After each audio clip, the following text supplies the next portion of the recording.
I'm just curious, who in here believes in paranormal activity? My wife and I were both raised in traditional Hmong homes. We both didn't care much for it and just went with the flow. Even though we were brought up in shamanism, we rarely practice it. My dad passed away in November of 2023. We did my dad's funeral at the popular Hmong Legacy Funeral Home in Maplewood.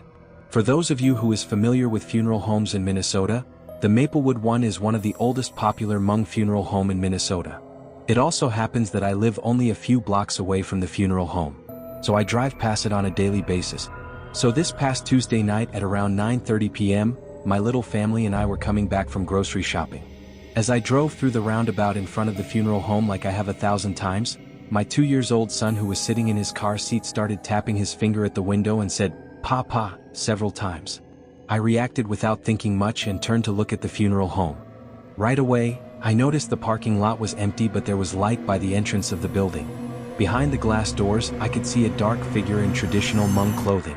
Everything appears in slow motion. I didn't think much and refocused back to driving, and that's when my wife said out loud, "Did you see that?" Everything paused in my head and I remember a chill down my spine. Like a switch, everything became clear as the hair on my back sticks up. I turned to my wife, who was now looking right at me. She got a look like she had seen a ghost. I just nodded and drove home. My wife and I later talked about it.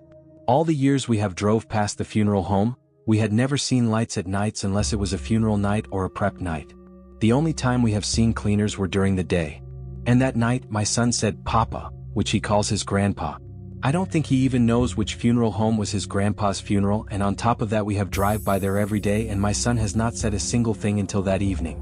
The wife and I are just curious if anyone else believes in the unknown. The wife is more freaked out than I am.